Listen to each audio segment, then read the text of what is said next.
नमस्कार, जनतंत्र टीवी देख रहे हैं आप और मैं हूं आपके साथ स्वाति आर्य। हमारे इस खास बुलेटिन 2022 की बिसात में आप सभी का स्वागत है। यूपी चुनाव में सियासी गठजोड़ और समीकरण लगातार बनते बिगड़ते दिख रहे हैं। 2022 विधानसभा चुनाव अगले साल होने हैं, जिसके चलते सभी राजनीतिक दल सक्रिय हैं। यूपी चुनाव हो और जाति की बात ना हो, ऐसा कैसे हो सकता है? और इसी कड़ी में कोई ब्राह्मणों को अपने पाले में लाने में जुटा हुआ है तो कोई ओबीसी, एससी और मुस्लिमों को रिझा रहा है। सभी ने अपने अपने समीकरण हैं। जहां एक और बीजेपी विकास और पलायन को मुद्दा बनाकर वोट साधने की कोशिश में है, तो वहीं विपक्षी महंगाई और किसान आंदोलन के मुद्दा पर चुनाव लड़ता दिखाई दे रहा है, जिनका विधानसभा चुनाव में असर भी संभवतः नजर आ सकता है। ये तो वक्त बताएगा कि 2022 का चुनाव क्या रंग लाता है, लेकिन आज हम नजर डालते हैं प्रतापगढ़ जिले के सियासी समीकरणों की। लेकिन उससे पहले ये रिपोर्ट देखिए।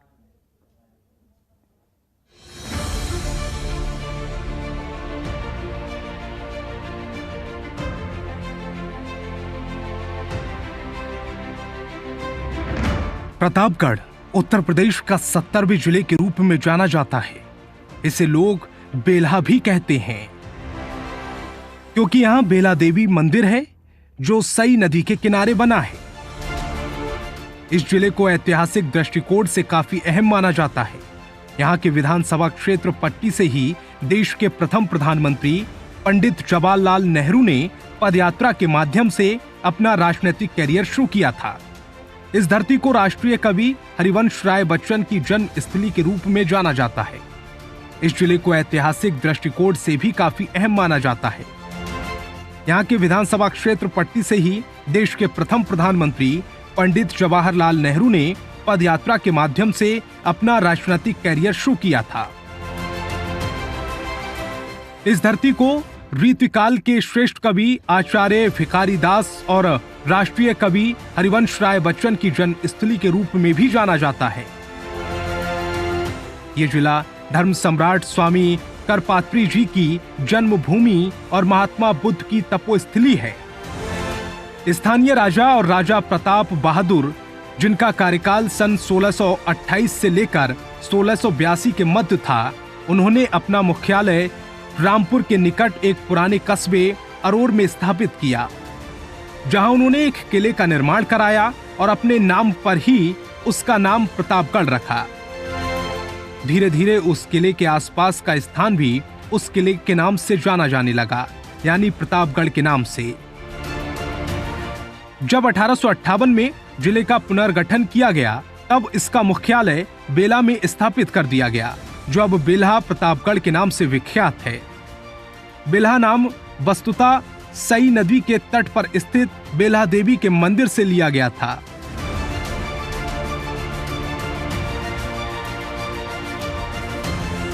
तीर्थराज प्रयाग के निकट पतित पावनी गंगा नदी के किनारे बसा प्रतापगढ़ जिला ऐतिहासिक एवं धार्मिक दृष्टि से काफी महत्वपूर्ण माना जाता है। प्रदेश का यह जिला रामायण और महाभारत के कई महत्वपूर्ण घटनाओं का साक्षी रहा है। मान्यता है कि बेला की पौराणिक नदी सई के तट से होकर प्रभु श्री राम वन गमन के समय अयोध्या से दक्षिण की ओर गए थे। उनके चरणों से यहाँ की नदियों के तट पवित्र हुए थे। भगवान श्री राम के वनवास यात्रा में उत्तर प्रदेश के जिन 5 प्रमुख नदियों का जिक्र रामचरितमानस में है, उनमें से एक प्रतापगढ़ की सई नदी है। क्या है खास? आंवले के लिए पूरे देश में मशहूर प्रतापगढ़ के विधानसभा क्षेत्र के नाम हैं रानीगंज, कुंडा, विश्वनाथगंज, पट्टी, वीरापुर, गढ़वारा, सदर, बाबागंज, बिहार, प्रतापगढ़ और रामपुर खास है। प्रतापगढ़ की राजनीति में यहाँ के 3 मुख्य घरानों का नाम हमेशा रहा। इनमें से पहला नाम है विश्वसेन रायपुर राय बजरंग बहादुर सिंह का परिवार, जिनके वंशज रघुराज प्रताप सिंह राजा भैया हैं। राय बजरंग बहादुर सिंह हिमाचल प्रदेश के गवर्नर थे और स्वतंत्रता संग्राम सेनानी भी थे। दूसरा परिवार सोमवंशी राजपूत राजा प्रताप बहादुर सिंह का है और तीसरा परिवार राजा दिनेश सिंह का है, जो पूर्व में भारत के वाणिज्य मंत्री और विदेश मंत्री जैसे पदों पर सुशोभित रहे। इनकी रियासत का अलंकार क्षेत्र है। दिनेश सिंह की पुत्री राजकुमारी रत्ना सिंह भी राजनीति में है और प्रतापगढ़ की मौजूदा सांसद हैं। लेकिन अब इस जिले की दिशा और दशा दोनों ही बदल गई है। अब देखना यह होगा कि 7 विधानसभा वाले इस जिले में 2022 का चुनाव क्या रंग लाता है। ब्यूरो रिपोर्ट, जनतंत्र टीवी।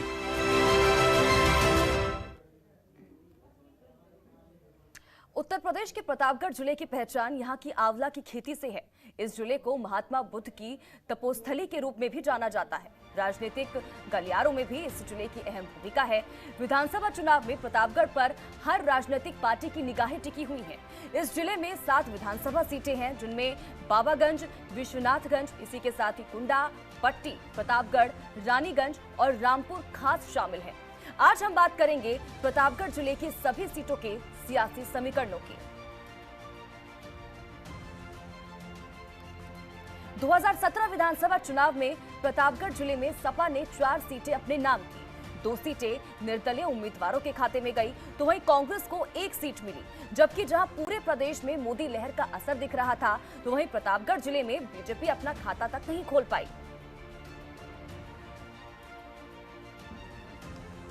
2012 विधानसभा चुनाव में प्रतापगढ़ जिले में सभी पार्टियों को जीत मिली। इस जिले से बीजेपी अपना दल एस को 2-2 सीट मिली। साथ ही 2 सीटों पर निर्दलीय उम्मीदवारों को जीत हासिल हुई, तो वहीं कांग्रेस को इस जिले में 1 सीट ही मिल पाई थी। 2017 में जब पूरे प्रदेश में मोदी लहर चल रही थी, लेकिन इस सीट पर मोदी लहर नहीं बल्कि राजा भैया की लहर चलती है, जिसके चलते निर्दलीय प्रत्याशी विनोद कुमार को जीत मिली। वहीं बीजेपी के पवन कुमार को 37,160 वोटों के अंतर से हार का सामना करना पड़ा था। 2012 में इस सीट से निर्दलीय विनोद कुमार ने जीत दर्ज कराई, तो वहीं बसपा के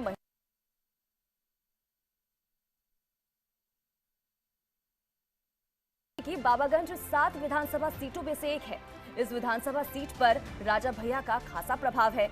उनकी विधानसभा कुंडा के साथ साथ इस विधानसभा सीट पर भी उनके पसंद के प्रत्याशी ही चुनाव जीतते आए हैं। 2008 में परिसीमन के बाद इस सीट का गठन हुआ। अब तक इस विधानसभा सीट पर 2 चुनाव हुए हैं। दोनों ही चुनाव में राजा भैया की पसंद के निर्दलीय प्रत्याशियों की ही जीत हुई है।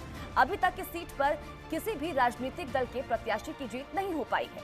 कहते हैं कि कुंडा विधानसभा से ज्यादा राजा भैया बाबागंज विधानसभा सीट पर ध्यान देते हैं, जिसकी वजह से 2012 में विनोद सोनकर को उन्होंने जीत दिलाई, तो वहीं 2017 में भी विनोद कुमार राजा भैया के सहयोग से ही दोबारा विधायक चुने गए। विनोद कुमार निर्दलीय प्रत्याशियों के रूप में दोनों बार चुनाव जीते हैं। 2012 में उन्हें 69,332 मत मिले थे, जबकि बसपा के महेंद्र कुमार को 27,266 मत ही मिल पाए थे। इस बार उन्होंने 42,066 वोटों के मार्जिन से इस सीट पर जीत दर्ज की है। तो वहीं 2017 में विनोद कुमार को 87,778 वोट मिले थे, जबकि बीजेपी के पवन कुमार को 50,618 मत मिले। इस बार भी विनोद कुमार ने 37,160 मतों से बीजेपी प्रत्याशी को हरा दिया। बात अगर सीट पर मतदाताओं की करें, तो इस सीट पर कुल 3,15,368 मतदाता हैं, जिनमें 1,68,441 पुरुष मतदाता हैं, तो वहीं 1,46,927 महिला मतदाता हैं। 2017 में इस सीट से अपना दल के एस के प्रत्याशी की जीत हुई। इस सीट से अपना दल एस के राकेश कुमार वर्मा विधायक बने। वहीं कांग्रेस के संजय पांडे को 23,358 वोटों के अंतर से हार का सामना करना पड़ा। 2012 में विश्वनाथगंज विधानसभा पर पहली बार चुनाव लड़ा गया। इसमें सपा के राजाराम पांडे की जीत हुई थी, तो वहीं राजाराम पांडे ने बसपा की सिंधुजा मिश्रा को इस चुनाव में 9,187 वोटों के अंतर से हराया था। प्रतापगढ़ जिले की विश्वनाथगंज विधानसभा सीट 2012 के परिसीमन के बाद बनी। इससे पहले ये विधानसभा लक्ष्मणपुर और गढ़वारा से जानी जाती थी। इस सीट के बारे में ऐसा कहा जाता है कि इस सीट से जिस दल का प्रत्याशी जीता है उसी की सरकार बनती है। 2012 में इस सीट से सपा प्रत्याशी की जीत हुई, तो प्रदेश में सपा की सरकार बनी। वहीं 2014 में हुए उपचुनाव में अपना दल के डॉक्टर आर.के. वर्मा ने जीत दर्ज की। फिर 2017 में इस सीट से अपना दल एस के प्रत्याशी की जीत हुई। तो बीजेपी की सरकार बनी। अपना दल एस बीजेपी की सहयोगी पार्टी है। अभी तक के दोनों चुनावों में यही साबित होता है। आगे आने वाले 2022 के चुनाव में इस समीकरण की क्या हकीकत है, ये चुनाव का परिणाम बताएगा। बात अगर इस सीट के जातीय समीकरण की करें तो इस सीट पर सबसे ज्यादा कुर्मी वोटर हैं और इसी वजह से इस सीट पर पिछले 2014 उपचुनाव और 2017 विधानसभा चुनावों में अपना दल एस के प्रत्याशी की जीत हो रही है। वहीं दूसरे नंबर पर ब्राह्मण जाति के मतदाता हैं, जो किसी भी दल के प्रत्याशी की जीत के निर्णायक भूमिका अदा करते हैं। वहीं इस सीट पर कुल 3,50,109 मतदाता हैं, जिनमें 1,88,762 पुरुष मतदाता हैं, तो वहीं 1,61,344 महिला मतदाता हैं।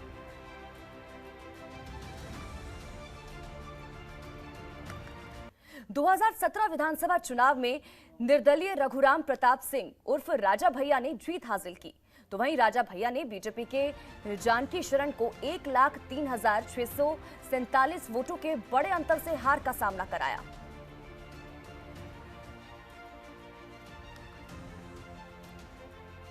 दो 2012 विधानसभा चुनाव में इस सीट पर निर्दलीय रघुराज प्रताप सिंह उर्फ राजा भैया ने जीत दर्ज कराई। उन्होंने बसपा के शिव प्रकाश मिश्रा को 88,255 वोटों से बड़े अंतर से हराया था।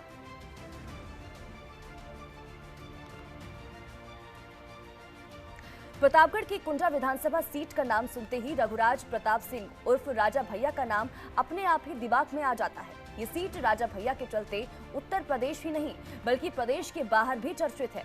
इस सीट पर बाहुबली नेता राजा भैया 1993 से लेकर अभी तक हुए 6 विधानसभा चुनाव में निर्दल प्रत्याशी के रूप में चुनाव लड़े और सभी चुनाव में उन्होंने बड़ी जीत दर्ज की है।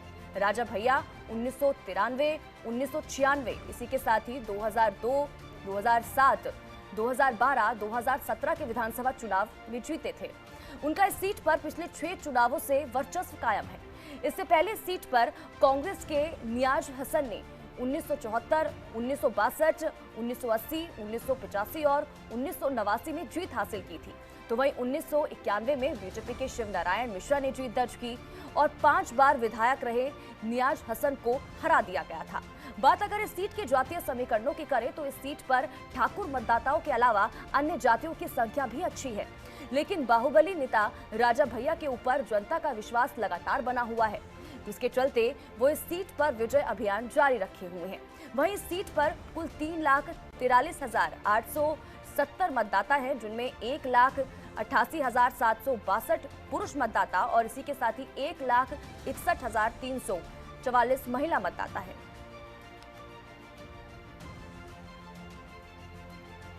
दो 2017 विधानसभा चुनाव में पट्टी सीट पर कमल खिला। यहां बीजेपी के राजेंद्र प्रताप सिंह ने 1,473 वोटों के अंतर से जीत हासिल की। वहीं इस सीट से सपा के राम सिंह को हार का सामना करना पड़ा था।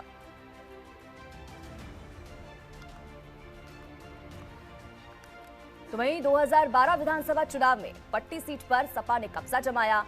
यहां सपा के राम सिंह ने जीत हासिल की। वहीं बीजेपी के राजेंद्र प्रताप सिंह को कुल 156 वोटों के अंतर से हार का सामना करना पड़ा था।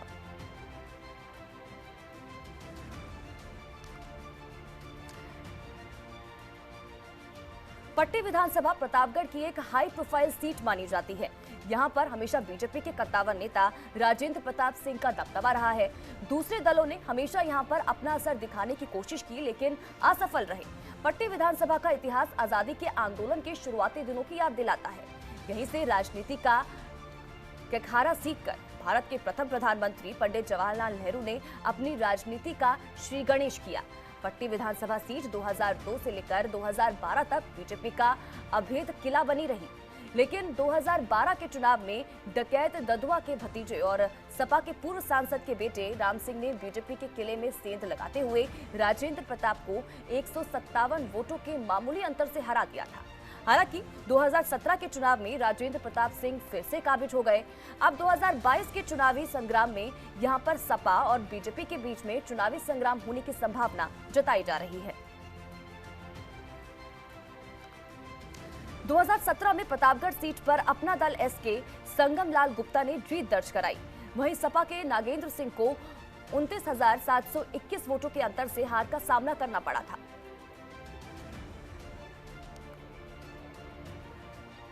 2012 में प्रतापगढ़ सीट पर सपा की साइकिल दौड़ी और सपा के नागेंद्र सिंह ने जीत हासिल की। वहीं बसपा के संजय को 34,554 वोटों के अंतर से हार का सामना करना पड़ा।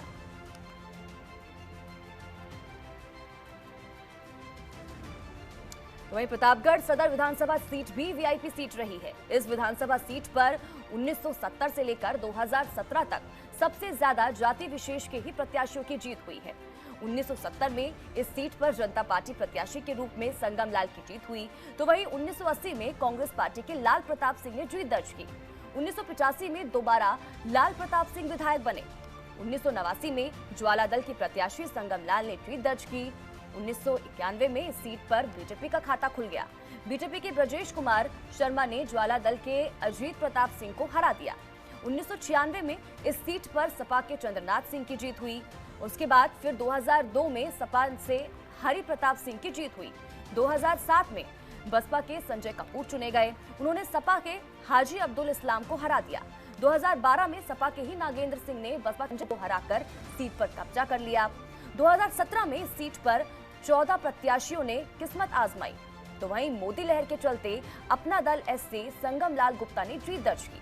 संगम लाल गुप्ता 2019 के लोकसभा चुनाव में सांसद चुने गए, तो इस सीट पर उपचुनाव हुआ। इस बार अपना दल के उम्मीदवार राजकुमार पाल की जीत हुई। बात करें इस सीट पर मतदाताओं की, तो सीट पर कुल मतदाता 3,07,047 हैं, जिसमें 1,66,157 पुरुष, तो वहीं 1,40,881 महिला मतदाता है। वहीं 2017 में प्रतापगढ़ सीट पर कमल खिला और अभय कुमार ने जीत बीजेपी की झोली में डाली। वहीं बसपा के शकील अहमद खान को 9,009 वोटों के अंतर से हार का मुंह देखना पड़ा। –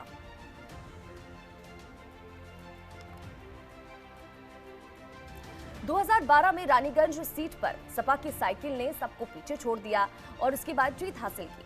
सपा के प्रोफेसर शिवाकांत ओझा ने बसपा के मंशा अहमद को 12,604 वोटों से हराकर जीत अपने नाम की। प्रतापगढ़ की रानीगंज विधानसभा का इतिहास लगानबंदी में किसान आंदोलन के रूप में ऐतिहासिक धरोहर के रूप में आज भी जाना जाता है। यह सपा, बसपा और भाजपा बारी बारी से अपनी उपस्थिति विधानसभा चुनाव में दर्ज कराती रही है।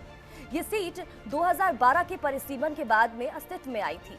इस सीट पर 2012 विधानसभा में सपा प्रत्याशी शिवाकांत ओझा ने जीत दर्ज की। इस चुनाव में सपा प्रत्याशी को 63,076 वोट मिले, तो वहीं बसपा के मंशा अहमद को 50,452 वोट मिले। इस चुनाव में बीजेपी के लक्ष्मी नारायण पांडे तीसरे स्थान पर रहे, जबकि अपना दल के रामकुमार यादव को चौथा स्थान प्राप्त हुआ था। वहीं 2017 में विधानसभा सीट पर मोदी लहर का असर देखने को मिला। बीजेपी के अभय कुमार की जीत हुई, उन्होंने 68,031 मत मिले, जबकि बसपा प्रत्याशी को 58,022 मत मिले। उन्होंने बसपा के शकील अहमद खान को 9,009 मतों के अंतर से हरा दिया। बीजेपी के लिए इस सीट पर जीत दर्ज करना बड़ी बात थी, क्योंकि 2012 के चुनाव में जहां भाजपा तीसरे स्थान पर थी, वहीं 2012 के चुनाव में बीजेपी प्रत्याशी को केवल कुछ मतदान का 10% वोट ही मिला था, जो 2000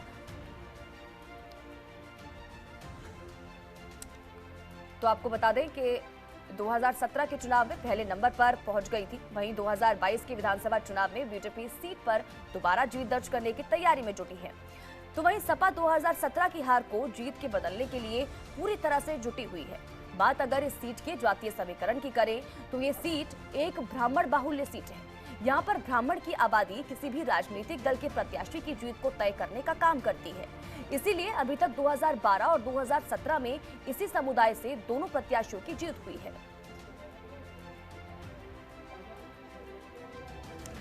2017 में रामपुर खास में कांग्रेस ने जीत हासिल की। इस सीट पर कांग्रेस की आराधना मिश्रा मूना ने जीत हासिल की। वहीं बीजेपी के नागेश प्रताप सिंह को इस सीट से 17,066 वोटों के अंतर से हार का सामना करना पड़ा।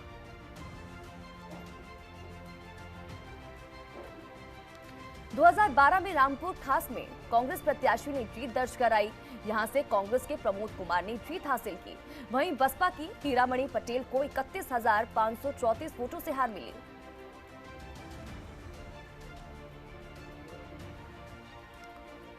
प्रतापगढ़ की रामपुर खास सीट पर कांग्रेस के दिग्गज नेता प्रमोद तिवारी का कब्जा रहा। 1980 के बाद से ही प्रमोद तिवारी इस सीट पर काबिज है, जिसके बाद आज तक कोई भी दूसरे दल इस सीट को जीत पाने में सफल नहीं हुआ। प्रमोद तिवारी इस सीट से 10 बार विधायक बने हैं। वहीं उनके नाम Guinness book of world record में भी दर्ज किया गया है, क्योंकि किसी एक राजनीतिक दल से एक ही क्षेत्र से एक चुनाव चिन्ह पर लगातार जीतने का रिकॉर्ड उन्होंने बनाया है। 2012 में 10वीं बार विधायक बनने के बाद उन्हें कांग्रेस पार्टी ने 2014 में राज्यसभा सांसद बना दिया। इस विधानसभा पर 2014 में ही उपचुनाव हुए, जिनमें प्रमोद तिवारी की बेटी आराधना मिश्रा ने मोदी लहर के बाद भी चुनाव जीता। तो वहीं 2017 में मोदी की दूसरी लहर के बाद भी आराधना मिश्रा ने बीजेपी के प्रत्याशी नागेश प्रताप सिंह को 17,066 मतों से हराया। अब 2022 के चुनाव में कांग्रेस की सीट 2 बार की विधायक आराधना मिश्रा जहां जीत की हैट्रिक लगाने को बेताब है, तो वहीं बीजेपी के सामने इस सीट पर कमल खिलाने की चुनौती है।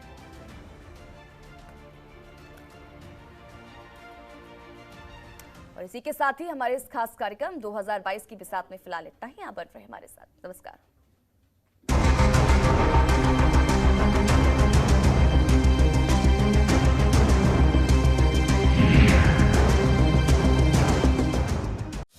खबरों के निष्पक्ष विश्लेषण के लिए सब्सक्राइब करें Janatantra TV and press the bell icon. Never miss any update.